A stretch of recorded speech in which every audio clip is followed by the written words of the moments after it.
Iafa ny merabatsika zao votonga ny ariva dia misaotra nylefa teo hatramin'araina koa na fohy fotoana marina mihitsy ny vavaka teo hoe raha ny tena marina koa le izy zany tsy hoe na fohy fotoana fa mba nantenaina hoe mba mahazavatra mianatra tenin'Andriamanitra tsika ny androany ariva zany rehefa nahita le tenin'Andriamanitra betsaka tamin'ny maraina hoe ny fototra dia Jesosy Kristy zay ny tadiavinao anaty baiboly.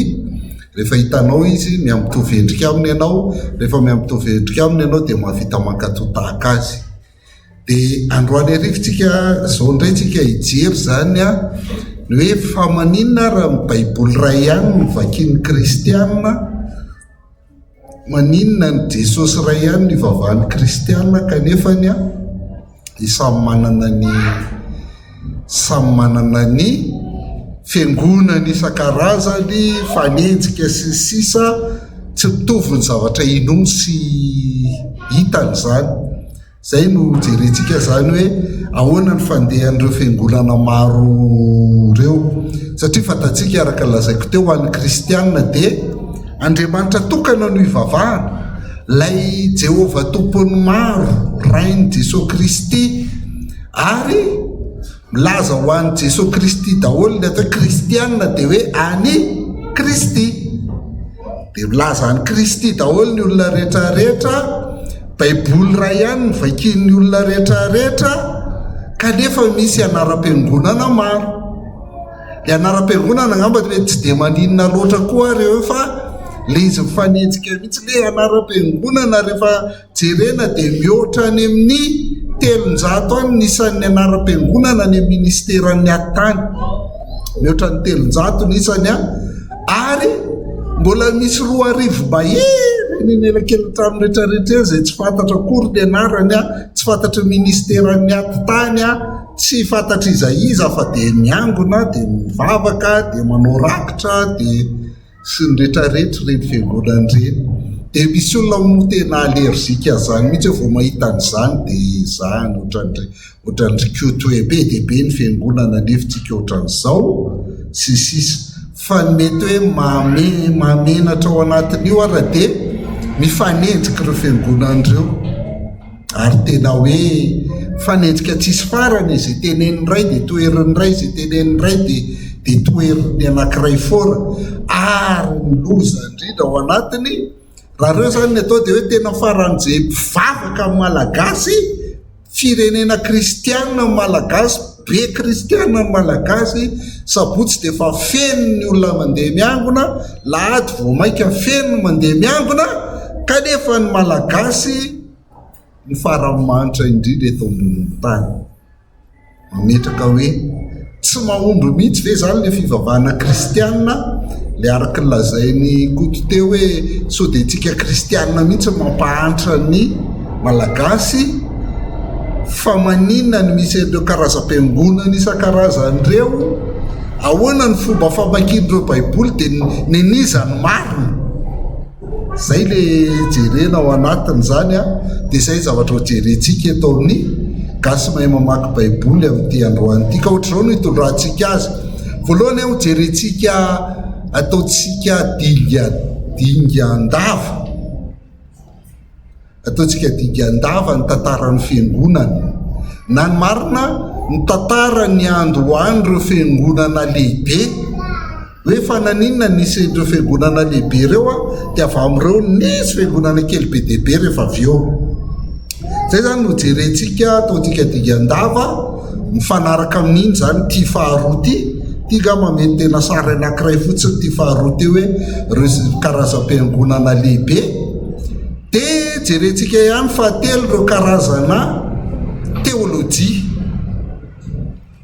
hoe misy tokoa amin'ireo fiangonana be dia be ireo dia misy karazana teolojia anankidimy, farafakeliny mahatonga ny fahasamihafana ao anatin'ireo. Dia ny farany ty farany ty dia fampihomaniko anareo fa ny gasy mahay mamaky baiboly dia manana relève, manana mpandimby, manana zandrikely zay ampianarina taizaina dia atao lehibe ihany koa. Dia ny fahaefatra farany zany hoe ahoana ny tokony ataontsika eo anatrehan'ireo fiangonana samy hafa ireo. Zay efatra zay nijerentsika ny anankiroa voalohany ngamba miaraka satria anatin'ny tantaran'ny fiangonana no ahitantsika an'ireo fiangonana lehibe dia ny fahatelo ny karazana teolojia teolojia keza be arahan'ireo ny fiangonana isan-karazany dia fahaefatra ahoana ny ataontsika eo anatrehan'ny fiangonana samy hafa. Lasatsika hiditra amin'ny tantaran'ny fiangonana atompontsika hatramin'ny voalohany mihitsy ny atao hoe fiangonana. Inona ny atao hoe fiangonana satria indraindraytsika mieritreritra hoe ny atao hoe fiangonana dia le trano be misy tilikambo, fa raha vao tsisy tilikambo izy dia tsy fiangonana. Sasany manao hoe ny anay ihany ny fiangonana fa ankoatran'ny anay dia sekta. Fojerentsika izy hoe inona ny atao hoe fiangonana ary inona ny atao hoe fiangonana araka ny lazain'ny soratra masina. Ny anankiray voalohany aloha dia tsotra fotsiny hoe Kristy nanorina ny fiangonana. Iny angamba mila mazava tsara hoe Kristy nanorina ny fiangonana, dika zany ny fiangonana dia any Kristy. Matio 5:7-9 nahitantsika an'izay hoe za koa milaza aminao fa ianao ny Petera ary eo ambonin'ity vatolampy ity no ahoriko ny fiangonako ary ny vavahadin'ny fiaina tsy hita dia tsy haharesy azy. Eo ambonin'ity vatolampy ity no ahoriko. Dia Jesosy Kristy no miteny izy zany no anorina ny fiangonana, fa io moa zany ho amin'ny ho avy ho ahoriko ny fiangonako eto ambonin'ity vatolampy ity. Dia ny fanontaniana indray hoe inona aiza inona io vatolampy io, ahoana le hoe ambonin'ity vatolampy ity. Misy fijery maromaro ny fijerin'ny olona ao amin'io vatolampy io. Tsy dia misy mandray aloha hoe le vatolampy an'i Israely akory ny ananganan'i Jesosy an'ilay fiangonana, tsy izay. Na dia misy le toerana ny tenenan'i Jesosy an'io zavatra io dia misy fiangonana tokoa miorina eo, katedraly eo io toerana ny tenenan'i Jesosy an'io. Fa tsy iny le fatatsika, fa tsy iny ty lazaina, fa misy karazany telo le izy hoe inona ny fiangonana. Ny fiangonana ve i Petera na i Masindapiera sa le vatolampy azafady, sa le vatolampy anorenan'i Jesosy Kristy ny fiangonana izy ihany, sa lay fanekepinony Petera io vatolampy io. Zay le izy verenantsika vakina izaho milaza aminao fa ianao ny Petera ary eo ambonin'ity vatolampy ity no ahoriko ny fiangonako ary ny vavahadin'ny fiaina tsy hita dia tsy haharesy azy. Zay zany le tenin'i Jesosy Kristy eo ambonin'le vatolampy no anorenany ny fiangonany. Nefa teo aloha teo izy niteny hoe Petera. Itsika zany le mianatra mamaky baiboly. Dia ny fijerin'ny fiangonana katolika moa zany dia Petera io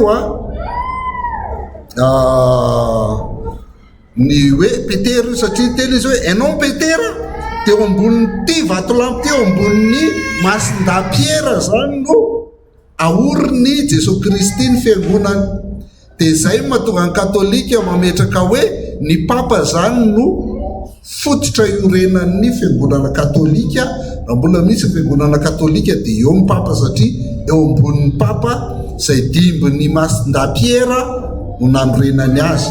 Zao nefa rehefa mamaky tsara tsika, na eto ary tsika mamaky dia ozy izy hoe ianao no Petera, dia tsy miteny izy hoe ary eo ambonin'ity Pierre ty na eo ambonin'ity Petera ty, fa ianao no Petera. Dia ozy izy hoe eo ambonin'ity vatolampy ty ny ahoriko ny fiangonako. Raha ataontsika miteny hafa ny tenenan'i Jesosy Kristy azy le izy, dia ozy izy hoe ianao no Petros ary eo ambonin'ity Petra ty. Petros masculin, Petra neutre. Ny dika amin'ny Petros vatokely, Pierre. Fa ny dika amin'ny Petra vatolampy. Aotsika dia zay mihitsy zany, dia fa tsy mampitombona n'le voalohany ianao ny vatokely ary eo ambonyity vatolampy ty tsy petera mihitsy zany le izy aloha fa vatolampy no anorenana ny fiangonana Petros Petra. Dikany hoe petera zany de vato kely mpiambina ny fiangonany petera fa tsy fototry ny fiangonana. Jesosy Kristy ny fototry fa i petera le vato kely mpiambina, vato kely eo anatrehan'le vatolampy be. Zay zany aloha iny le sorintsika zany aloha i petera. Akoatran'izay mahatsy petera azy de zao raha hoe io no anorenana ny fiangonana ary vavady fiainatsita tsy aresy azy vo eo ambany kely eo 19 vakitsika teo io ary za koa milaza aminao fenao petera ambony ty vatolampy ty ny aoriko ny fiangonana ary vavady fitoerany maty tsy aresy azy omeko anao valava fanalahida fanjakany lanitra ka na inona fehezinao ety ambony tany de ho fehezina any an-danitra ary na inona vahanao ety ambony tany de ho vahana any an-danitra. Ary nitondra azy le ataka kely petera 19 ka niteny azy mafy hoe sanatria aminao zany tompoko tsy ho aminao mihitsy zany fa izy niodina ka niteny tamin'ny petera hoe makanesa to voakanao ry satana fandrika ho ay ianao satria tsy misainy izay an'Andriamanitra ianao fa izay an'olona. Dikany hoe petera zany de mbola miteniteny foana ohatry ny olona rehetra mbola miteniteny foana petera nahazo teny hoe satana mihitsy izy tsy hoe lasa satana izy akory fa le hevitra navoakany zany ohatrany hoe hevitra avy amin'ny devoly izay nanakana an' Jesosy Kristy tsy ho faty eo amin'ny hazo fijaliana. Io hoe sanatria aminao zany tompo nanakana an' Jesosy Kristy tsy ho faty eo amin'ny hazo fijaliana de dikany misy tsy marina ny zavatra tenen'ny petera. De io zany maneho hoe tsy petera le izy sady vatokely izy no vatokely mety miteniteny foana dika zany tsy fototry ny fiangonana mihitsy izy zany. Faharoa so de hoe Jesosy Kristy rehefa tenentsika eto izy zany alaitsika sary zany resaky Jesosy Kristy de hoe enao petera eo ambonin'ity vatolampy ty enao petera de eo ambonin'ity vatolampy ty naoriko ny fiangonako. Zay ve le fihetsiky Jesosy Kristy amin'ny lafiny anankiray marina ihany zay le nijerentsika tamin'ny maraina raha tadidinareo Korintianina 1:14 hoe nisotro ny fisotropa ara-panahy iray ihany izy rehetra ary nisotro tamin'ny vatolampy ara-panahy zay nanaraka izy rehetra. I Kristy zany vatolampy zany petsaka mihitsy ao anaty baiboly zany no maneho an'i Kristy ho vatolampy. De azo raisina hoe Kristy ihany zany hoe ombony no aorina ny fiangonana fa rehefa tena mijery ny tontolo manodidina nyty Matthieu 9:20 ty tsika de mahita hoe lay filazana fanambarana ny Kristy le fanekempinoana nataon'ny petera no natonga ny Jesosy Kristy nanorina ny fiangonana. Zay fanekempinoana nataon'ny petera zany ao amin'ny 9:40 nantany Jesosy alohan'io hoe lazainareo iza moa ny zanak'olona de namaly Simona petera hoe ianao no Kristy zanak'Andriamanitra velona. Zay ianao no Kristy zanak'Andriamanitra velona zay le fanekempinoan'ny petera. De ohatra hoe Jesosy tamin'ny sambatra ianao ry Simona zanak' Jaona fa tsy nofa mandranona ny eo anao izany fa niraiko izay any an-danitra. De 9:20 am'izay izy de ozy izy hoe ianao ny petera de eo ambonin'ity vatolampy ty no aoriko ny fiangonana zany hoe eo ambonin'ilay vatolampy le filazan'ny petera hoe ianao ny Kristy zanak'Andriamanitra velona. Zay ny orenan'ny fiangonana. Ny olona zay milaza manaiky amin'ny fony sy amin'ny vavany fa i Jesosy ny Kristy zanak'Andriamanitra velona zay no mandrafitra ny fiangonana. Zay zany le izy. De hitantsika ohatra ao Matthieu 7:20 fa lay teny le fanekena le teny teneniny koa de azo raisina tahaka ny vatolampy. Jesosy Kristy ihany no manao an'io hoe koa amin'izany nazovy mandreny teniko ka mankato azy de hoarina amin'ny lehilahy manantsaina izy zay nanorina ny tranony eo ambonin'ny vatolampy eo ambonin'le teny zay nankatoavina dia izay le vatolampy. Dia everiko zany fa na Jesosy Kristy na le fanekem-pononan'i Kristy zay le vatolampy a dia mitovy ihany zany. Raha ataomantsika izy zany dia Kristy nanorina ny fiangonana dia ny olona izay manaiky an Jesosy Kristy ho zanak'Andriamanitra velona zay ny tafiditra ao anaty fiangonana zay. Kristy nanorina ny fiangonana dia ny olona izay manaiky an Jesosy Kristy ho zanak'Andriamanitra velona no tafiditra ao anaty fiangonana. Ohatrohatr'izay ny lazain'ny Korintianina voalohany toko 12 andiny 12 sy 13 hoe fa tahaka ny tena ray ihany kanefa maro ny momba azy, ary ireo rehetra momba ny tena ireo na dia maro aza dia tena ray ihany. Dia tahaka izany koa Kristy, fa fanahy iray ihany no nanaovana batisantsika rehetra ho tena iray, na jiosy na grika na andevy na olonafaka, ary sika rehetra dia efa nampisotroina ny fanahy iray ihany. Eto izany dia niteny hoe le olona ao anaty fiangonana zany lasa vatana tena anankiray na dia samy hafa azy, ary lasa tenan'ny Kristy. Dia ireo izay manana ny fanahy masina, ireo izay natao batisa amin'ny fanahy masina, ireo izay efa nampisotroina ny fanahy, na jiosy na grika na andevy na olona na iza zany ka nampisotroina ny fanahy, zany hoe mino ny Jesosy Kristy dia nandray ny fanahy masina, dia zay no tena iray tafiditra ao amin'ny tena fiangonan'i Kristy. Dia verenantsika kely io le hoe nampisotroina ny fanahy nandray ny fanahy masina io. Efesiana toko 1 andiny 17. Efesiana toko 1 andiny 17 dia miteny hoe ao aminy koa ianareo rehefa renareo ny tenin'ny fahamarinana. Zay zany voalohany aloha, mandre ny tenin'ny fahamarinana. Inona le tenin'ny fahamarinana ozy izy? Ny filazantsara izay mamonjy ianareo.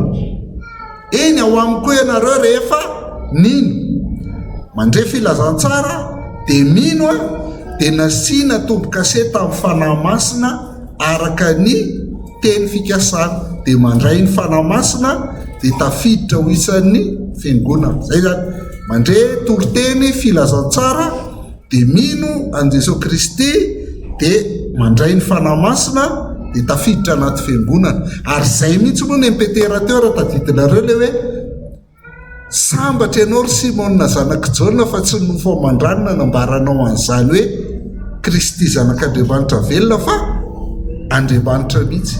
Le fanahy masina zany ao anatintsika no mahatonga antsika manaiky hoe Jesosy no Kristy zanak'Andriamanitra velona, dia amin'izay fotoan'izay tsika dia tafiditra ao anatin'ny fiangonana. Ny olona manana ny fanahy masina zany no membre tafiditra ao anatin'ny fiangonana. Nareo andinin'ireo fanahy masina io mahatonga ny olona maiky hoe ianao ny Kristy zanak'Andriamanitra velona, dia izay manaiky an'iny dia tafiditra ao anatin'ny fiangonana. Fantatsika tsara ny tantara fiangonana mantsy nijerentsika io dia raha ohatra zany izay manana ny fanahy masina no tafiditra ao anatin'ny fiangonana, dia oviana zany ny fiangonana nisy voalohany tamin'ny latsahan'ny fanahy masina teto ambonin'ny tany, zany hoe tamin'ny Pentecote zany no ny orenan'ny fiangonana. Zay mahatonga ny hoe mbola au futur lay tenen'i Jesosy Kristy hoe haoriko ny fiangonako amin'ny ho avy, dia le fiangonana io ahoriny rehefa tonga ny fanahy masina, satria ny olona nandray fanahy masina no afaka manambara hoe Jesosy no Kristy zanak'Andriamanitra velona, dia eo ambonin'izay ny orenan'ny fiangonana. Tamin'ny Pentecote zany no niorina voalohany fiangonana. Io nisy ny fiangonana voalohany tamin'ny Pentecote. Ny asan'ny apôstôly toko 2 andiny 4:30 ka hatramin'ny 7:30 dia manambara an'izay tsara hoe koa aoka fantatry ny taranak'Israely rehetra tokoa fa iny Jesosy nombonareo tamin'ny hazo fijaliana iny dia efa nataon'Andriamanitra tompo sy Kristy io. Lay Jesosy nombonareo tamin'ny hazo fijaliana efa nataon'Andriamanitra tompo sy Kristy.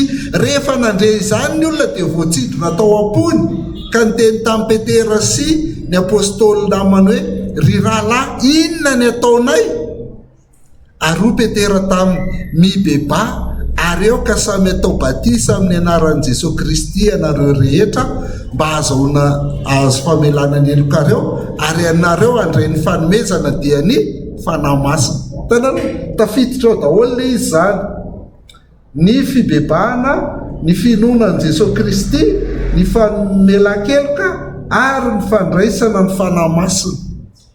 Io asan'ny apôstôly toko faharoa ny latsahan'ny fanahy masina tamin'ny Pentekoty dia reo le fepetra hidirana ho isan'ny fiangonana raha ny baiboly ny resahana. Eny amin'ny ankapobeny moa na fiangonana inona na fiangonana inona ny idirana membre dia batisa foana, resaka batisa foana na fiangonana inona na fiangonana inona. Fa eto izany miampy hoe fandraisana ny fanahy masina, ny fibebahana, ny fanekena ny Jesosy Kristy ary ny famelan-keloka. Asan'ny apôstôly toko faharoa ihany fa miakatra kely ery ambony ery tsika ny 17 sy 18 dia zay mihitsy lazainy Petera, vakiny Petera ao amin'ny Joela toko 13 zany hoe amin'ny andro farany ho Andriamanitra no androtsahako ny fanahiko amin'ny ofo rehetra.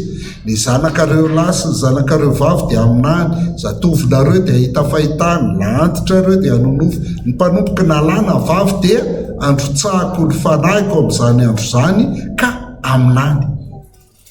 Dika zany tafiditra ao anatin'io zany hoe tany amin'ny testamenta taloha dia mpisorona ny mpaminany ary mpanjaka ihany manana fanahy masina voaositra. Fa ty amin'ny testamenta vaovao zany tamin'ny Pentekoty rehefa nilatsaka amin'ny fanahy masina dia ozy izy hoe amin'ny karazan'olona rehetra, na lahy na vavy na zanaka na zatovo na aiza ny lahantitra reo, io tsy mifidy taona, tsy mifidy fananahana, lahy na vavy, tsy mifidy taona, tsy mifidy saranga na mpanompo na andevo na tsy andevo izy teo dia rehefa manana fanahy masina dia tafiditra ao anaty fiangonana avokoa. Zay tsisy fanavahana sexe, tsisy fanavahana taona, tsy misy fanavahana saranga ny fiangonana fa ho an'ny rehetra. Zay rehetra nandray ny fanahy masina zany dia mpikambana amin'ny fiangonana avokoa. Zay no nanaovan'i Jesosy Kristy azy, zay no mitranga tamin'ny fiangonana voalohany tamin'ny Pentekoty. Asan'ny apôstôly toko faharoa ihany dia miakatra kely midina kely indray tsika andininy 7:30 ka hatramin'ny faraka 70 hoe satria ny teny fikasana dia ho anareo sy ny zanakareo an'izay rehetra lavitra na iza tsy ny tompo Andriamantsika anatona azy. Ary nanamafy zany izy sady nananatra azy ireo tamin'ny teny maro hafa koa hoe aoka ho vonjena ho afaka amin'ity taranaka maditra ity ianareo, dia natao batisa ireo ary nandray tsara ny teniny ka tokony ho 3,000 reo olona vonanampy ho isan'ny fiangonana tamin'izany andro zany. Zay zany le izy rehefa nandray tsara ny teny nino dia novonjena io nandray tsara ny teny. Raha fitentsika veritsika le zany dia zao hoe Kristy io izitsika nanorona ny fiangonana, ny olona manaiky an'i Jesosy Kristy ho zanak'Andriamanitra velona ny tafiditra anaty fiangonana, ny olona manana fanahy masina ny ao anaty fiangonana, dikany tamin'ny Pentekoty no niorina ny fiangonana voalohany. Ny fiangonana dia tsy misy fananahana, tsy misy fanavahana taona, tsy misy fanavahana saranga, fa izay rehetra nandray ny fanahy dia mpikambana amin'ny fiangonana avokoa. Inona nataon'ny olona ao am-piangonana?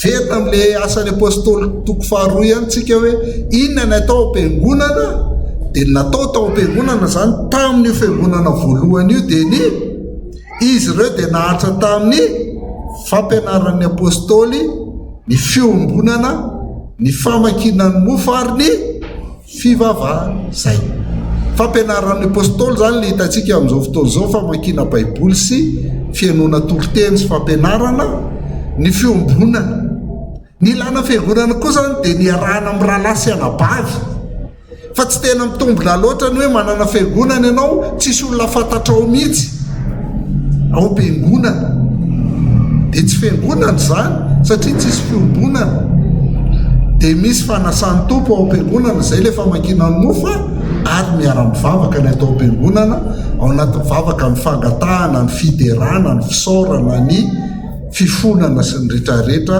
zay ny atao any am-piangonana. Iny zany nitranga tamin'ny fiangonana voalohany tsona hoe eglize primitive zay ny zava-nisy tao fa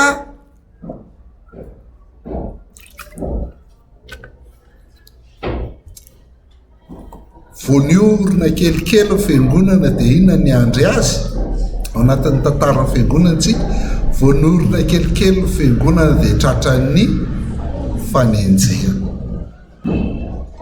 ary zay mihitsy zavatra efa nitenen'ny Paoly asa rehefa hitatsika ty moty faharotoko fatelo andin'ny faharoa ambin'ny folo ndao rahantsika mamaky amin'ny anaran'ny tompo isa roa telo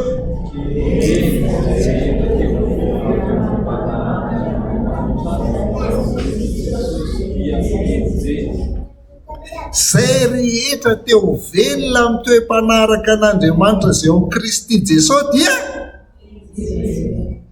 enjehana ary dia zany mihitsy no nitranga tamin'ny kristianina voalohany dia tadidinareo Petera rehefa hoe tsy mahazo mitory zany Jesosy zany tsononareo dia ozy Petera hoe Andriamanitra ny tokony ekena fa tsy ny olona toko fatelo zay fa fanenjehana zany dia nisy foana nahazo kristianina saingy tsy nahasakana ny fielezana zany ny hitatra foana ny fiangonana ny alitombo ny antombo foana ny fiangonana na dia teo aza ny fanenjehana ohatra asan'ny apôstôly toko faraka ambin'ny folo andin'ny fahasivy ambin'ny folo ary zay ny elino ny fanenjehana io mihitsy ary zay ny elino ny fanenjehana any Stefana dia nandeha hatrany Foinika Sipra ry Antiokia nefa tsy nitory teny tamin'ny olona izy afa-tsy tamin'ny jiosiany miparitaka ny fiangonana zany vokatry ny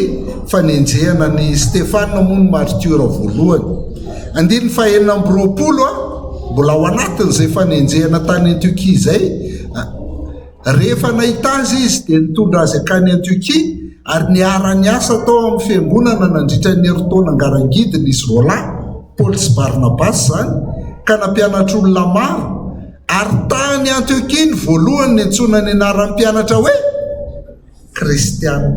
Iny zany dia mila haitsika taizany tomboka ny atao hoe kristianina tao Antiokia araka an'io asan'ny apôstôly Paoly toko faraka ambin'ny folo andininy fa enina amby roapolo io tany Antiokia no ny antsonany mpianatra voalohany hoe kristianina. Toizantsika kely andin'ny faharoa ambin'ny folo eny ahitantsika an'ilay fanenjehana andininy voalohany tamin'izany andro zany dia nanatsotra ny tanany ampahorin'ny sasany tamin'ny fiangonany Heroda mpanjaka dia ny anisan'ny vonoiny tamin'io moa voalohany indrindra dia i Jakoba zokiny Jona zany no vonoiny Heroda tamin'io dia mandeha ny fanenjehana kanefa izy tsika hoe ny fanenjehana tsy nahasakana ny fielezana andiny ny faefatra amby roapolo dia ozy izy hoe dao rahantsika mamaky isa roa telo ninona zany fanenjehana ataon'ny Heroda ataon'ny gouvernoura ataony iza dia tsy mahasakana ny filazantsara ny fiangonana tsy ely zany fa vao mainka nandroso ny ely ny tenin'Andriamanitra ary anisan'izay fielezan'ny fiangonana zay ny di misioneran'ny Paoly nanao di misionera anankitelo izy dia ny faefatra moa izy efa gadra mihitsy raha nentina tany Roma fa vao mainka nampiely ny fiangonana sy ny filazantsara izay di misioneran'ny Paoly zay na dia teo ara ny fanenjehana tena ndeha foana zay fanenjehana zay tamin'ny taona 3 tany io Pentecote io io voaresaka teo io hatrany amin'ny taona 500 taorinan Jesosy Kristy. Dia vao mainka ny mafy ny fanenjehana fa tamin'ny taona 500 izy tena hoe farany mafy indrindra. Teo tena mafy indrindra ny fanenjehana satria nisy amperora ray antsoina hoe Dioclétien. Io zany tena nitanjony io dia hoe hopotehako ny kristianina. Ataoko tsisy zany kristianina zany intsony eto ambonin'ny tany. Zay no nataony Dioclétien io tamin'ny 500 saingy tsy foana ny Kristy. Fô mainka arakaraky ny enjehana ny vao mainka mitombo. Zany arakaraky ny enjehana vao mainka mitombo. Dia inona no nitranga? Maty Dioclétien le emperora. Tsy foana le izy indray foana aloha fa le kristianina tsy foana mihitsy. Dia ilay mpandimby anazy antsoina hoe Constantin dia nahita tetika hoe zao ary ny fandehana. Raha ohatra ozy izy ka tsy foana vaty ivelany ireo kristianina ireo dia hidirako ao anatiny. Dia lasa kristianina Constantin dia izy no nanafoana ny fanenjehana. Tamin'ny andro Constantin zany no tapitra ny fanenjehana tany amin'ny taona 300 tany hoany dia tsy nenjehana intsony ny kristianina fa ny fanohatra tamin'izay ary nitranga niditra ho kristianina izy dia mitovy amin'ny amin'izao ihany hoe tsy mitafy lamba tsy mitovy amin'ny andrina. Rehefa lanao kristianina ny emperora dia lasa kristianina daholo ny olona ao anaty empira rehetra. Dia gravy no teo aloha le izy satria lasa kristianina daholo ny olona fa vitsy kely sisa le manana an'le fanahy masina, le manaiky an'i Jesosy Kristy zanak'Andriamanitra velona tadidinareo iny iny mandrafitra ny fiangonana. Ka na manaiky an'izany le olona na tsy manaiky an'izany dia lasa kristianina daholo. Dia naompy zany ny tety Constantin nanimba ny kristianisma zany tsy ny fanenjehana vao mainka nampitombo azy fa ny nanimba ny kristianisma dia rehefa lasa kristianina daholo ny olona. Zay le izy. Dia hitantsika fa ohatrohatr'izay ny zavatra misy eto Madagasikara. Milaza kristianina ireo fa vitsy amin'ireo milaza azo kristianina ireo no manana ny fanahy masina sy manaiky tsara ny am-pony mihitsy hoe Kristy no zanak'Andriamanitra velona. Raha fitiantsika izany dia tamin'ny taona 370 teo ny orina ny fiangonana ka hatramin'ny taona 313 dia niaina tao anaty fanenjehana foana ny kristianina. Fa nanomboka tamin'ny taona 313 ka hatramin'ny 450 dia tsy nisy afa-tsy fiangonana tokana teto ambonin'ny tany dia ny fiangonana katolika romanina moa zany. Zay ihany ny fiangonana teto ambonin'ny tany nandritra ny teo amin'ny 750 taona teo eo. Zay. Ary tamin'izany fotoana izany dia zao le fiteny. Eko anareo ny fiteny amin'ny teny romanina satria katolika fiangonana eglizy katolika romanina izy extra ecclesiam nulla salus. Extra ecclesiam nulla salus dika zany dia hoe hors de l'église point de salut. Dika zany dia zao hoe raha vao ivelany io fiangonana katolika io ianao dia tsy misy famonjena ho anao. Dia ny olona rehetra zany nampidirina tao anaty fiangonana katolika na mino an Jesosy Kristy izy na tsy mino, na manana ny fanahy masina izy na tsy manana. Mazava azy moa araka le Efesiana 1:17 teo ny olona izay mino an Jesosy Kristy ihany no manana ny fanahy masina dia ao anaty fiangonana daholo. Fa ivelany io dia hoe tsy manana, tsy misy famonjena ivelan'ny fiangonana. Zay zany no mitranga. Maninontsika ny manome ny daty 450 ny daty 450 no nialan'ny fiangonana orthodoxe. Nanomboka teo dia nisy ny fiangonana anankiroa, ny tandrefana aty Roma zany ny katolika dia ny tantsinanana aty Grèce sy mandrapatonga aty Russia dia ny orthodoxe. Teo zany nanomboka ny zara roa ny fiangonana teto ambonin'ny tany. Inona avy ny nampizara roa ny fiangonana? Be dia be fa reto ny anisany. Ny anankiray dia ny datan'ny Paska. Ny katolika dia mametraka an'io efa napetratsika io hoe ny Paska dia tokony mba alahady foana, fa alahady ao aorian'ny tsinam-bolana eo amin'ny marsa sy avril. Zay ao aorian'ny tsinam-bolana marsa sy avril amin'ny Paska ozy izy ny katolika, dia io arahantsika io zany mba mitovy ohatran'ilay tamin'ny andron'i Jesosy Kristy hoe maty izy tamin'ny zoma masina dia nitsangan'izy ny Paska tsangan'izy ny lahady ny Paska. Zay zany mapetraka an'izay ny tazomana an'io. Fa ny orthodoxe dia mitovy amin'ny Paska jiosy fa 14 ny volana Nisanina, dia miovaova zany mety latsinainy talata larobila ka misy zoma sabotsy lahady, miovaova zany ny Paska ho an'ny orthodoxe 14 Nisanina foana. Nisanina fa nisana andro jiosy, dia ohatr'izay ny anazy zany. Zay ny datan'ny Paska, zay ny nampiady an'ireo voalohany. Ny faharoa ny nampiady an'ireo dia ty tena mba mahagaga. Ny orthodoxe zany dia tsy tia sarivongana. Fatatsika fa amin'ny fiangonana katolika misy sarivongana. Dia manompo sampinareo sarivongana fa ny tokony izy dia tokony sary tsy vongana. Zay fotsiny.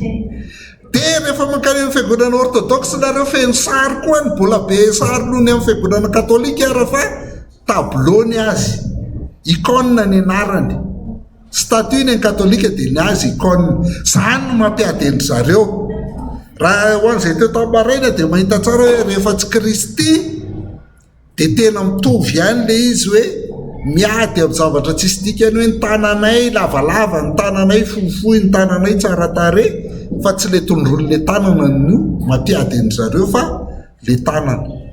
Dia tsantsika dia mahita hoe inona mampisy fiangonana isan-karazany. Raha vao tsy mijery an'i Kristy ianao fa tanana ny jerenao dia tsy maintsy misaraka sy miady foana. Zay le izy. Zay no mahatonga ny gasy mahay mamaky baiboly mametraka ny christocentrisme. Dia ny fahatelo ngezabe nampiady nampisaraka ny katolika sy ny orthodoxe zany dia le antsoina hoe filioque. Ny filioque zany dia ny resaka fanamasina hoe fanamasina ve ny ray no naniraka azy sa ny ray sy ny zanaka. Zany moa dia efa mampiady endry zareo. Dia ny katolika miteny hoe ny ray sy ny zanaka no naniraka amin'ny fanamasina, fa ny orthodoxe miteny hoe ny ray ihany no naniraka ny fanamasina. Dia taona 1054 zany no nizara ny fiangonana, nanomboka teo zany zay vao nisy fiangonana anankiroa teto ambonin'ny tany, ny katolika sy ny fiangonana orthodoxe. Dia nijanona teo io nandritra ny 500 taona. Reo roa foana ny fiangonana teto ambonin'ny tany nandritra ny 500 taona. Fa tamin'ny 1 Oktobra 1750 dia nisy lehilahy anankiray nantsoina hoe Martin Luther izay nametraka fanambarana 550 teo amin'ny vavahadin'ny Wittenberg mba hanoerana ny fiangonana katolika hoe tena tsy araka ny soratra masina mihitsy ity fiangonana katolika ity. Dia teo zany notrangy Martin Luther moanina, zany hoe anisan'ny mopera katolika zany Luther.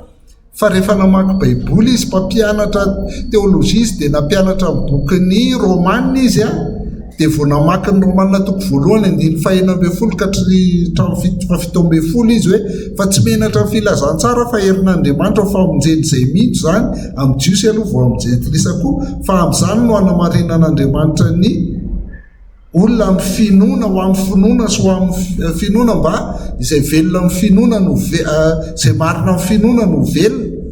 Namaky an'izay Martin Luther dia resy lahatra izy hoe tena kay ny finoana no mahavontsy fa tsy fiangonana. Didinareo ny katolika rehefa ivela amin'ny fiangonana ianao dia very. fa ny Romanina toko voalohany vakiny Lutera dia hoe ny finoana ny Jesosy Kristy no mahavonjy fa tsy ny fiangonana. Dia napetra ny toeriny teo daholo zavatra be dehibe momba ny fiangonana zany. Anisan'ny tao anatin'ireny 570 fanambarana 570 reny ny fanararaotam-pahefan'ny fiangonana zany, satria ny Papa tena ohatrany hoe mpanjaka mihitsy, topohina maka vola amin'ny fomba rehetra, dia andoavam-bola foana ny fanan'olona maty, andoavam-bola ny etra ny tany rehetrarehetra, andoavam-bola. Dia nitoerin'ny Martin Luther hoe tsy rariny zao ataon'ny fiangonana zao fa dia mitaky vola aminay foana ny ataon'ny fiangonana. Faharoa anisan'ny ngezabe nitoerin'ny Luther dia ny fahefan'ny Baiboly. Tsy ny Papa ary tsy ny fiangonana ny tompon'ny fahefana hozy izy, fa ny soratra masina ihany ny tompon'ny fahefana hozy izy Martin Luther. Dia niverina tamin'ny fahefan'ny Baiboly izy. Dia ny anankiray fahatelo moa le efa niresantsika teo hoe nahita Lutera zany hoe ny finoana ihany no mahavonjy, ny finoana ny Jesosy Kristy, ny fanekenan'i Jesosy Kristy zanak'Andriamanitra velona, zay no mahavonjy mampifiangonana ny fiangonana, fa tsy hoe hors de l'église point de salut. Dia ny fahaefatra dia zao hoe tsy manana toerana ho amin'ny famonjena mihitsy ny Papa. Jesosy Kristy no mateo amin'ny azo fijaliana monjy ny olona fa tsy ny Papa. Dia zay. Ka i Lutera zany tena tanjony hanitsy ny fiangonana katolika. Lutera dia tsy nieritreritra mihitsy hanangana fiangonana vaovao, fa hanitsy an'ilay katolika izy, mba hitazona hoe au moins mba roa ihany ny fiangonana eto ambony tany. Saingy rehefa nilaza an'ireo zavatra ireo izy dia izy indray no nampangain'ny Papa ho heretika. Dikany hoe heretika dia hoe manao fampianaran-diso. Lasa i Lutera indray zany no mpanao fampianaran-diso. Dia zay no natonga ny Lutera voaroaka tao amin'ny fiangonana katolika, satria mpanao fampianaran-diso. Lutera zany voaroaka fa tsy niala. Lutera zany tsy nieritreritra nangana fiangonana fa nieritreritra nitsy ny fiangonana, saingy voaroaka. Dia nanomboka teo zany dia vadika ohatr'izao izy, ty zava-dehibe mihitsy ny andraisanareo an'ity teny ity. Nanomboka teo dia ho an'ny tsirairay ny famonjena, zany hoe ho an'izay mino. Taloha tsy ho an'ny tsirairay ny famonjena fa ho an'ny olona rehetra ao anaty fiangonana. Na mino izy tsy nanatsy mino, na jentilisa izy, na mpanompo sampy izy, na mpijangajanga izy, na inona, miditra ao anaty fiangonana fotsiny ianao dia milamina, dia hoe voavonjy zany, hoe zany no lazain'ny fiangonana. Fa eto ho an'ny tsirairay ny famonjena. Rehefa mino dia voavonjy, ary na mino fa ny zanako tsy mino dia very ny zanako. Fa taloha zay menakavy ao anaty fiangonana dia ohatrany hoe mba voavonjy ny zahay. Fa zao zany ho an'ny tsirairay izay mino ny famonjena. Midika zavatra be dehibe io hoe ho an'ny tsirairay ny famonjena. Ataoko amin'izay le sary zany idirantsika amin'ilay tapany faharoa. Tapany faharoa dia ohatr'izao zany ny dohan'ireo fiangonana dehibe ireo. Aty aloha aza mbola eritreretany ity tsy vingili ity. Fa ny katolika no teo, tsisy afa-tsy ny katolika, fa tamin'ny taona 719 nisy Lutera.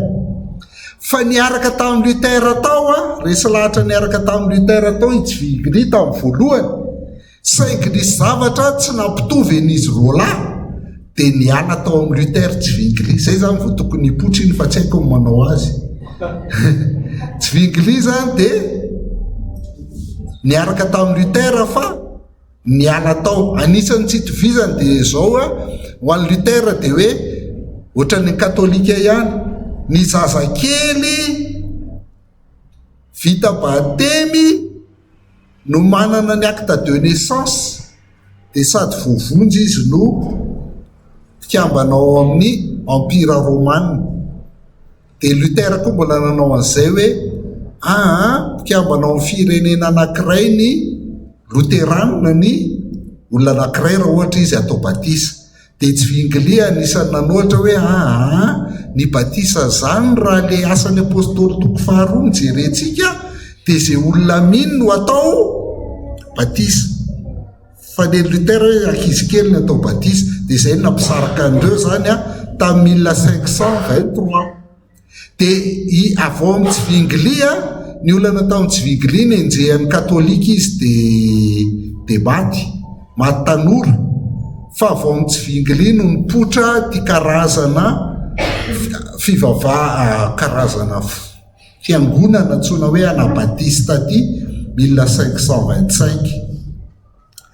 Lutera zany taty aoriana lasa nanangana ny luteranina katôlika luteranina dia nisy ny tsy vinglia nanangana ny hoe anabatista.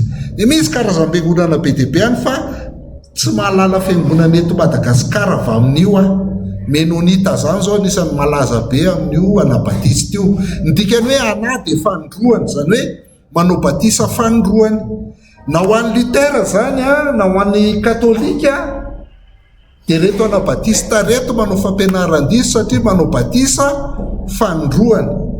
Ho an'ny tsy vinglia sy ny anabatista nefa dia hoe izahay tsy manao batisa fanondroany fa ity ataonay ity vao tena batisa satria ny batisanay dia batisan'ny aotsika fa ty zany karazana karazana fanompahana kristianina zany le hoe anabatista hoe olona manao batisa fanondroany nefa zareo tsy manao batisa fanondroany akory. Zay zany iny no tena nitranga 1525. Lutera tsy vinglia ny anabatista.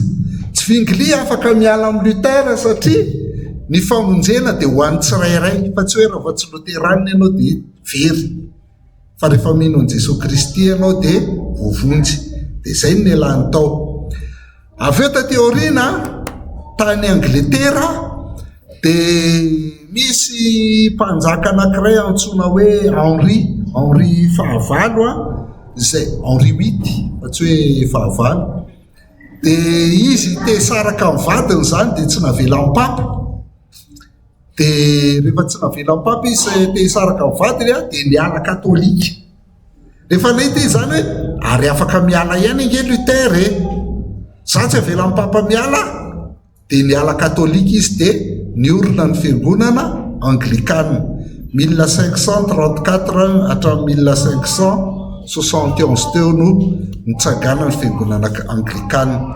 Dia hitantsika raha mankany amin'ny anglikana ianao dia misy fomba katôlika betsaka mbola tazominy fa ny fampianarana kosa dia rehefa tonga indray ny 34 ty dia 36 dia nisy olona indray avy atao amin'ny tsy vinglia tato izay tsy manaiky an'ity batisa fanondroany ty dia Calvin zany. Dia Calvin indray nanomboka nandeha irery koa tamin'ny taona 1730 dia izy koa moa tany Suisse zany dia nanangana fiangonana anankiray izy dia ny fiangonany ny antsoina hoe fiangonana réformé zay. Dia eo hitanareo mivoaka daholo zany le fiangonan-dehibe rehetra katôlika, luteranina, anglikana, réformé. Ny FJKM zany anisan'io ao anatin'io fiangonana réformé io niainga tamin'ny Calvin zay. Ty tsy dia misy eto Madagasikara ty anabatista ty. Zay ny etombohandreo.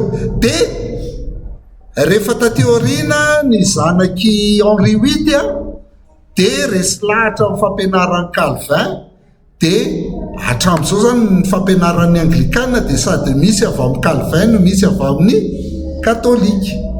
Fa tamin'ny voalohany izy zany tato dia juste tena hoe azo atao miala katôlika dia miala katôlika fotsiny ny anglikana.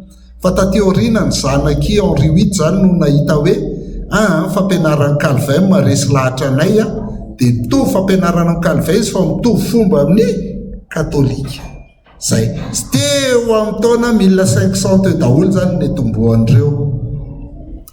Taty aoriana rehefa nandeha teny ny taona dia nisy olona nahita zany reto hoe tena mbola mamofona katôlika be loatra ty anglikana ty ka andao diovitsika io ho afaka amin'ny katôlika. dia izy ireo le antsoina hoe puritain mba manadio zany manadio an'le fiangonana anglikana tsisy katôlika dia ireo ny puritain.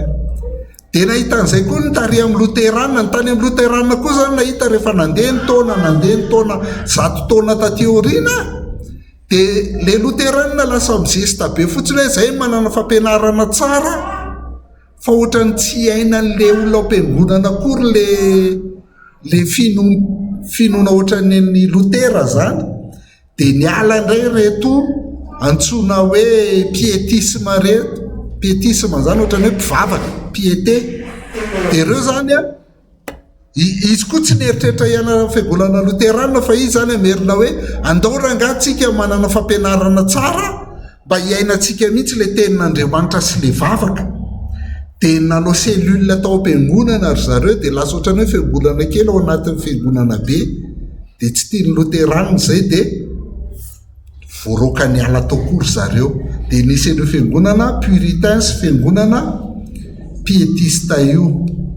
dia tateorina ny fitambaran'ny puritain indray nisy lehilahy anankiray antsoina hoe John Smith izy zany anabatista izy fa aveo izy niona tamin'ny puritain puritain izy azafady anglikana puritain izy dia niona tamin'ny anabatista dia fiaonan'ireo no nitsanganan'ny fiangonana batista. Fiangonana batista zany dia efa tany amin'ny taona 750 tany ny olona. Misy betsaka izy raha eto Antsirabe eto Madagasikara dia misy karazany betsaka atsy ambadika tsy ara dia efa misy batista ambadika eo dia efa misy batista avy amin'ireo hitanareo le fiangonana lehibe reny zany dia jay daholo ny andoany. dia nisy lehilahy anankiray ihany koa izay nanangana fifoazam-panangeza be mihitsiny izy avy amin'ny puritain sy fitambaran'ny puritain sy ny pietista. dia ny anaran'io lehilahy io dia antsoina hoe John Wesley. John Wesley tamin'ny 770 no nanao fifoazam-panahy ngeza be tany Eropa izy ny fandehany dia zao saiky hitory tany États-Unis izy aloha tany Amerika lasa izy landelakany nandritra ny 5 taona nitory tamin'ny Port-Rouge verina vany izy tsy nahabebaka Port-Rouge na anankiray azy dia kivy tena tratrany depression ngarainy dia mandeha izy le hitanareo tratra depression maizina ny andro dia niditra fiangonana anankiray izy fiangonana Moravy dia nandre toriteny tao izy dia nisy ohatrany hoe latsahan'ny fanamasina nandalo deuxième expérience zany izy latsahan'ny fanamasina tao izy dia niova olom-baovao dia nanomboka nitory eran'ny Eropa amin'izay izy dia nabebaka olona be dia be. dia izy zany nanao an'izay deuxième expérience zay dia zay no nitohizan'ny olona tateorina ny sin'ny pentecôtiste zany dia hoe misy fotoana ianao mandray amin'i Jesosy fa rehefa aveo ianao rehefa mandray amin'ny fanamasina miteny tsy fantatra zay le deuxième expérience dia zay ianao vao afaka mavita asa lehibe. dia tany amin'ny taona 750 tany koa zany nisy dia nomboka ny pentecôtiste. dia ireo amin'izay no mizarazara ho fiangonana isan-karazany zay le izy ireo amin'izay no mizarazara ho fiangonana rehetra amin'izao fotoana izao zany dia avy amin'ireo fiangonan'ireo daholo. zay ny fendohan'ny tantaran'ny fiangonana zany Lutera nanomboka azy rehefa nahita hoe tsy miankina amin'ny fiangonana ny famonjena fa miankina amin'ny finoana ao Jesosy Kristy dia nanomboka ny zara dia tsy mitovy izy. ohatra raisiko zany rehefa averika le tamin'ny maraina hoe rehefa le tanana nijerenao fa tsy le tondrolo le tanana dia miady. hainareo Bartimeo jamba dia nisy lehilahy anankiray koa tao amin'ny jauna 7 jamba samy teraka jamba izy voalahy fa ny faneny izy voalahy zany dia karakory moa Bartimeo, anao io karaha olo jamba anao io taloha. De ozy izy Bartimeo, jamba taloha fa zao efa nahiratra. Feno koatra ny jamba ianao eo za jamba taloha fa nahiratra. Iza napahiratra anao? Jesosy. Zany ve? Ianao hoe de nahitan'i Jesosy de iza napahiratra anao? Sao de tsy Jesosy zany napahiratra anao zany. De ozy le ray hoe Jesosy mihitsy, ahoana raha nataony ianao napahiratra anao? De ozy izy le anankiray, raha nataony Jesosy anaka naka rory izy de nataony tamin'ny fotaka, de avy eo napetany tamasiko, de avy eo nasainy saika tany Siloama, de nahiratra. De izy le ray, tsy Jesosy mihitsy zany, za Jesosy nanasitrana anahy. Tonga de niteny fotsiny izy hoe mahiraty ianao ry Bartimeo, tonga de nahiratra. Zany Jesosy zany tsy mila mampiasa fotaka za fa tonga de teny fotsiny de sitrana. De nisy fiangonana anankiroa, ny anay le anankiray fiangonana Jesosy miteny fotsiny, de le anankiray Jesosy milalao fotaka. De fantatsika tsara ao anaty baiboly fa samy Jesosy daholo no nanasitrana azy. Azonareo, zany mahatonga an'io fiangonana be dia be io. Zay mahatonga an'io. Fa faharoa, miditra amin'le tapa-fahatelo amin'izay tsika zany ny anisa mahasamy hafa amin'ny fiangonana koa dia misy karazana teolojia 4, 5 eto ambonin'ny tany, teolojia lehibe, dia reto koa mahasamy hafa an'ireo. Ny atao hoe teolojia dia fianarana momba an'Andriamanitra. Theos Andriamanitra, logos fianarana momba an'Andriamanitra.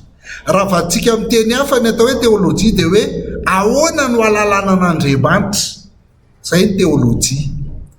Hiditra amin'izay zany tsika hoe inona ankoatran'ilay fahasamihafana mampisaraka fiangonana teo zany dia hoe inona koa no tsy itovizan'ireo fiangonan'ireo, ny tsy itovizan'ireo sy tsy itovizan'ny fomba famakiana baiboly dia miankina amin'ity teolojia ity hoe ahoana ny ahalalana an'Andriamanitra. Zany hoe anisany jerena ao anatina teolojia dia hoe iza Andriamanitra. Faharoa, inona ny nataony. Fahatelo, inona ny sitrapony. Dia fahaefatra hoe ahoana ny fomba, ahoana ny ahalalana an'Andriamanitra zany. Ka ny zavatra iarahantsika manaiky, raha ny olombelona manaiky aloha dia izao hoe tsy misy olona afaka mahalala an'Andriamanitra zany satria tsisy olona nahita an'Andriamanitra, tsisy na ray azy. Fa reto fomba anankidimy reto no ahalalana an'Andriamanitra zany raha araka fijerin'ny olona azy. Ahoana ny ahalalana an'Andriamanitra dia misy reto. Ny anankefatra aloha no teolojia mipetraka tsara. Misy karazana teolojia 4 aloha voalohany indrindra, 5 ilay izy fa 4. Ny mahasamy hafa ny teolojia dia arakaraka ny fomba ahalalana an'Andriamanitra. Dia hojerentsika eo hoe ahoana ny fomba ahalalana an'Andriamanitra. Raha avadika amin'ny teny hafa ilay izy dia arakaraka ny toerana amin'ny baiboly amin'ireo fiangonan'ireo mahasamy hafa ny teolojiany. Teolojia ny resaka fa tsy anaram-piangonana eto tsy miresaka anaram-piangonana intsony fa teolojia. Dia ry zao ilay izy raha fitininy mahasamy hafa azy izy 4 zany. Reto dia mijery hoe inona ny inona. Ny olombelona ve ny inona sa Andriamanitra? Ary tia indray inona ny fototry ny teolojia?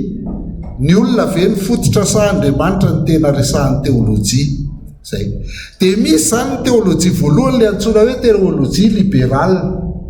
Ho an'ny teolojia libérale dia ny olona ihany no manapaka izay inony, izay tian'ny olona inona no inony. Zay ny teolojia libérale.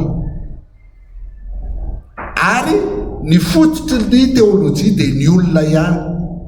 Zay ny libérale, ny olona ihany. Dia misy teolojia ny orthodoxe izay manao hoe ny manapaka an'izay tokony inona aloha dia Andriamanitra ihany no miteny hoe zao inona zao tsy inona. Fa ny fototra lehibe amin'ny zavatra inon'ny orthodoxe dia Andriamanitra. Azavaiko izy avy eo fa asehoko fotsiny le sary. Ny katolika indray dia manao hoe ny manapaka hoe zao inona zao tsy inona dia ny olona fiangonana, ny papa.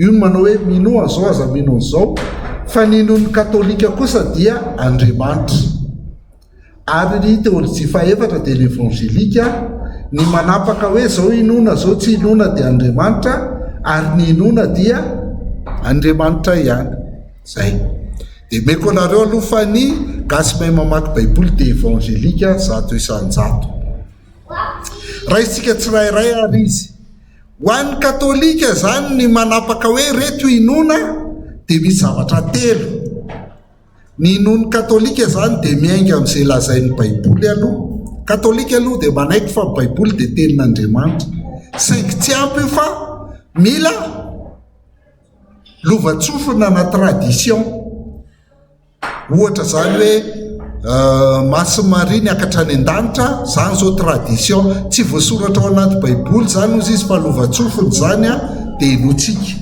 zay ary fahatelo magistera ndika hoe magistera dia ireo mpampianatra ao am-piangonana io ny tsy maintsy enonao zay lazain'ny mpampianatra ao am-piangonana fa ireo no mandidy sy manapaka an'izay ho ampianarina zay mba tonga antsika miteny hoe ny manapaka ny irenantsika kely amin'izay azonareo ho an'ny katolika zany manapaka hoe inona ny inona dia olona baiboly ny tradition ary mpampianatra ao am-piangonana fa ny inony katolika kosa aloha dia Andriamanitra zay zany ny katolika ny an'ny orthodoxe tsy ity tsy mitovy am'le orthodoxe tamin'ny 1954 teo fa teolojia ity fa tsy anaram-piangonana ho anazy dia zao hoe baiboly zany tsy tenin'Andriamanitra zany fa Jesosy Kristy ihany ny tenin'Andriamanitra fa ny baiboly dia fijoroana vavolombelona le olona tany aloha ry Petera ry Isaia fijoroana vavolombelona zay eritreretin'ireo Andriamanitra fotsiny io ary mety misy diso ao anaty baiboly ao andry zareo misy diso be io baiboly io tsy tenin'Andriamanitra io fa fijoroana vavolombelona io tenin'Andriamanitra dia Jesosy Kristy ihany ka rehefa mihaino toriteny ianao ka miaona amin'i Jesosy Kristy amin'ny alalan'ilay toriteny dia amin'izay fotoan'izay ilay toriteny no mivadika tenin'Andriamanitra rehefa misy fiaonana rencontre avec Jésus rehefa misy fiaonana amin'i Jesosy dia zay ilay tenin'Andriamanitra fa tsy ilay baiboly no tenin'Andriamanitra zay zany le izy amin'izay fotoana zay ihany le teny ianao no lasa tenin'Andriamanitra fa rehefa avy eo izy dia tsisy dikany fa Jesosy ny tenin'Andriamanitra dia zay ambaran'i Jesosy no izy raha fitiniko zany hoe ny orthodoxe dia hoe ny baiboly dia mety ho tenin'Andriamanitra rehefa enona fa ny baiboly tsy tenin'Andriamanitra dia azonareo an'izao hoe maninona ny samihafa ny fomba famakian'ny katolika sy ny orthodoxe baiboly ny katolika zany tsy mino ny baiboly io izy fa izy mbola ampiny zavatra fa ny baiboly zay ny orthodoxe indray zany tena tsy inony mihitsy io fa zay tonga ao an-tsainy ihany zay mahatonga antsika hoe ny anazy olona no manapaka hoe iza no inona zay tonga ao an-tsainy ihany no lazay ny fatenin'Andriamanitra dia ny fahatelo libéral toy zany mety misy protestante ao anatin'ny reto ny fahatelo ny teolojia libéral ho anazy ny baiboly dia tenin'Andriamanitra tsotro zao tsisy tenin'olombelona zafady tsisy matenin'Andriamanitra azy ra kely ary fa tenin'olombelona tsotro zao ny baiboly ny fahitan'ny olona momba an'Andriamanitra ny ao anaty baiboly mety misy tenin'Andriamanitra ihany ao fa misy angany koa ao anaty baiboly zay ny libéral dia mazava ho azy zany arak'ireo fa arak'izay koa ny fomba makiny an'io baiboly io dia zay mahatonga hoe samy hafa be ny famakiny olona baiboly zany arakaraka ny teolojia arahany na ao anaty fiangonana ray zany ao anaty fiangonana ray dia mety misy pastera ny orthodoxe dia misy pastera libéral timo katolika ty tonga dia katolika zay zany no mahasamy hafa n'io fiangonana io ray faharoa mahasamy hafa ny fampianarana ao am-piangonana dia farany amin'izay tsika hijeryreny evangelika ny finoany gasy mahay mamaky baiboly dia zao hoe ny baiboly dia tenin'Andriamanitra 100 isan-jato. Zay rehetra voasoratra ao anaty baiboly dia avy amin'Andriamanitra daholo. Saingy io baiboly io dia tsy boky latsaka avy any an-danitra akory na hoe soratonona nataon'Andriamanitra, fa nisy olona koa nampanoratan'Andriamanitra n'io boky io dia le olona reo miteny amin'ny fiteniny zavatra nitranga miaina ny teo amin'ny tantara. Dikan'izay ihany ny baiboly dia sady tenin'Andriamanitra 100 isan-jato no tenin'olombelona 100 isan-jato. Zay ny finoan'ny evangelika. Dia hitanareo amin'izay tonga dia samy hafa ny fomba famakiana baiboly raha vao zay. Dia tsika mahita zany hoe satria tenin'Andriamanitra tsisy mifanohatra mihitsy io baiboly io fa miresaka ny Jesosy Kristy daholo io manomboka any amin'ny Genesis ka hatrany amin'ny Apokalipsy, tsisy mifanohatra zay. Dia zay no natonga ny Luther sy Calvin tany amin'ny réforme zany nametraka ny hoe sola scriptura, any hoe ny baiboly irery ihany no manana fahefana eo amin'ny fiainan'ny kristiana. Tsy azo ampiana tradition, tsy azo ampiana magistère fa baiboly ihany. Faharoa, ny evangelika koa dia manaiky hoe mpanota avokoa ny olona rehetra. Rehefa mino baiboly ianao dia mino Romanina 7:7 fa samy efa nanota izy rehetra ka tsy manana voninahitra avy amin'Andriamanitra. Dikany hoe tsy manana voninahitra avy amin'Andriamanitra dia tsisy azon'ny olona atao azahoana sitraka amin'Andriamanitra, fa fahasoavana no mamonjy ny olona. Fa fahasoavana no namonjena anareo amin'ny finoana, tsy avy aminareo zany fa fanomezana avy amin'Andriamanitra, fa tsy avy amin'ny asa fa andreo isy rehare. Dia zay fahasoavana irery ihany zay mahatonga an'le fiteny hoe sola gratia, sola scriptura dia sola gratia. Dia fahatelo ahoana ny fomba andraisana ny fahasoavana io dia hoe amin'ny alalan'ny finoana ihany no andraisana an'le fahasoavana sy andraisana ny famonjena. Tsy fiangonana no mahavonjy fa ny finoana ny Jesosy Kristy no mahavonjy dia zay le antsoina hoe sola fide. Raha fiteniko izany ny finoan'ny evangelika zany dia mitovy amin'ny finoan'ny réformateur, misy sola anankidimy. Ny voalohany dia ilay sola scriptura, mino hoe ny soratra masina irery ihany no tenin'Andriamanitra ary soratra masina irery ihany ny fahefana faratampony eo amin'ny mpino. Zay sola scriptura. Sola gratia dia hoe fahasoavana irery ihany no mahavonjy. Sola fide, finoana irery ihany no andraisana ny fahasoavana, finoana irery ihany no andraisana ny famonjena. Dia miampy an'ity hoe solus Christus, Jesosy Kristy irery ihany no lalana mankany amin'Andriamanitra ary Jesosy Kristy irery ihany no ambaran'ny baiboly ray manontolo. Dia ny faramo dia hoe soli deo gloria, ho an'Andriamanitra irery ihany ny voninahitra. Zay zany ny fijerin'ny evangelika, ny finoan'ny evangelika. Dia ny teny 5 sy 4 teo ny 4 zany katolika, ny orthodoxe, libéral, l'évangélika, fa mbola misy 5 théologie anankiray dia ny théologie illuministe. Ny théologie illuministe fotsiny ny olana aminy dia zao hoe io zany tsy ao anaty rafitra ohatran'le teo fa mandeha tsirairay. Io illuminisme io dia zavatra tena ao anatin'ny fon'ny olona na inoko fa na ianao raha mba nieritreritra an'izany ihany hoe mba te halalana zay ny atao hoe teolojia. Ahoana ny halalana an'Andriamanitra? Dia ianao maniry mba te hahita an'Andriamanitra, raha zao mba mahita an' Jesosy raha zao mba mifanena amin'ny Jesosy dia tsara. Zay ny atao hoe illuministe. Eo anatin'ny fon'ny olona io te hifandray mivantana amin'Andriamanitra zany, te hahainao an'Andriamanitra miteny zany ianao, dia rehefa zay nirinao mafy dia hitanao le izy. Zay no mahatonga hoe amin'ny katolika misy illuministe, fa ny katolika ny hita dia izy avoana Maso Maria. Fa tsy izy protestanta mahita Maso Maria zany mihitsy, satria protestanta tsy mino ny Maso Maria, fa katolika te hahita mafy amin'ny Maso Maria dia lasa mahita ho azy izy.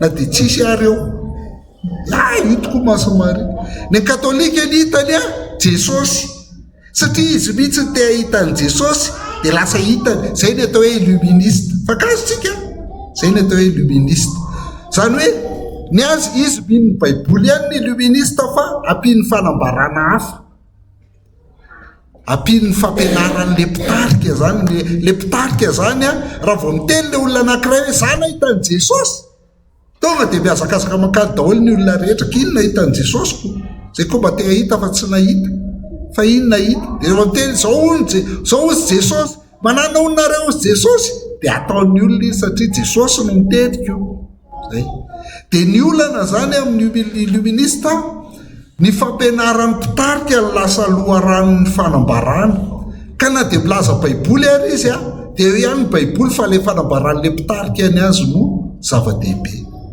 dia na mifanohatra amin'ny baiboly ary io dia izay lazain'ny mpitarika ihany ny zava-dehibe na ny fanambaran'ny mpitarika fampianaran'le mpitarika no fanalahidiny soratra masina rehefa teny le mpitarika hoe zao olona lazain'ny apokalipsy za tsy nampianarin'ny adventiste tsy nampianarin' inona fa Jesosy mihitsy ny nampianatra anahy dia mahazo olona be dehibe le olona na mandainga foana ary izy dia mahazo olona izy ka zay ka nahitany Jesosy hono izy dia zany io dia neny illuministe zany le olona nahitany Jesosy le tenenan Jesosy reny dia ny azy ihany ny marina ka Jesosy no miteneny zaniko na mifanohatra amin'ny baiboly ary io zay ny azy foana ny marina ary amin'ny akabean'ny illuministe dia antsointsika hoe perfectionniste zany hoe izy zany mieritreritra ny tenany hoe efa tonga lafatra efa tsy manotatsony efa zay perfectionniste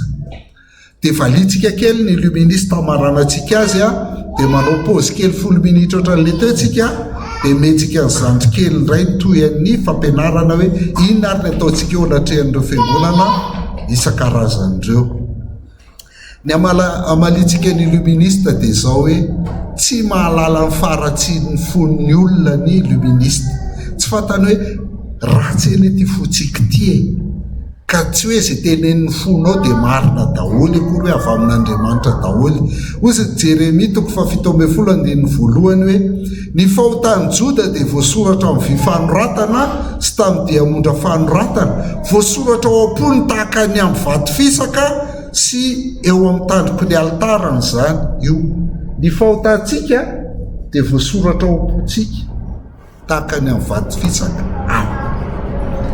dia indraindray zany misy teny hainao fa io teny io mihitsy ny tianao hainona mahatonga anao mahenao an'io amin'ny akapela antsika rehefa manofy dia ohatr' zany misy zavatra efa eritreretinao na irinao dia farany nofisinao le izy dia iny ny lazainao avy eo ozy ny tompo tamiko hoe enao ny vadiko valina izy rehefa ohatry reny ary manindry izy raha ohatra ka ny tompo miteny dia tsy maintsy miteny amin'le ray koa izy hoe enao koa ny vadiny fa rehefa tsy manao izay izy dia tsy izy zany fa fony io Jeremia 7:7 koa mbola mamerina an'io hoe ny fo dia mamitaka mihoatra ny zavatra rehetra sady manana aretina tsy esitrany iza no mahafantatra ny aminy ka tsy izy rehetra heninao sy tonga ho fonao sy ao an-tsainao nahita masonao sy hen'ny sofinao marina zay lazain'ny baiboly ihany marina fa io fo io dia mamitaka manana aretina tsy azo tranona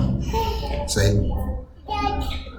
ny illuministe koa dia tsy mahalala ny lazain'ny baiboly momba fanambarana révélation zany ozy ny Joda 9:7 hoe ry malala raha manao izay zotom-po rehetra noratra aminareo hoe ilazan'ny famonjenimbona antsika dia nisy nahatery any oratra aminareo ampirisika anareo edinareo mafy hiaro ny finoana izay voatolotra indray mandeha monja ho an'ny olona masina zay ny zavatra inotsika zany dia voatolotra indray mandeha monja ho an'ny olona masina io ny famporitoto rehefa nanoratra tao anaty baiboly izy dia feno ny baiboly dia tsy azo ompiana tsy azo analana tsony io baiboly io zay koa ny lazain'ny apokalipsy 2:9-7 hoe izaho dia manambara amin'izay rehetra mandre ny tenin'ny faminaniana amin'ity boky ity raha misy manampy zavatra amin'ireo Andriamanitra nampireo loza voasoratra eto amin'ity boky ity ho azy tsy azoampiny. Ary raha misy manaisotra zavatra miteny amin'ny boky ity faminaniny ity dia soron'Andriamanitra ny anjarany amin'ny hazonaina sy ny tanàna masina araka voasoratra ao anatin'ity boky ity. Tsy azo ampiana, tsy azo nalana. Le izy eny tsotra e ohatr'izao le izy ndao le teneniny teny an'izany hoe ozy Andriamanitra hoe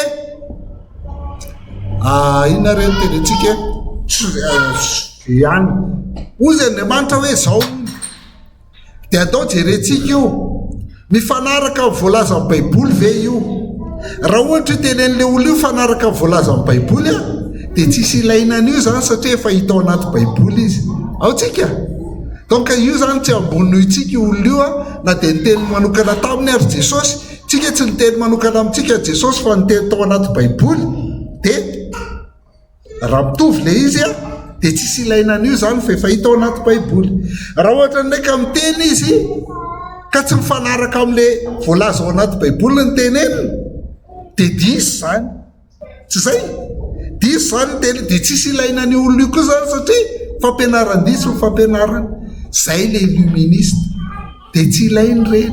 Matetika reny mahazo olona fa tsika tsy tokony voasarika reny zany satria tsy azo ampiana, tsy azo analana tsony zay efa voasoratra fa ampy baiboly io. Ary tsy vitantsika mamaky azy Genesis hatramin'ny Apokalipsy mbola ampiana ny teniny anina, ny teniny anina, ny teniny anina reraka ianao.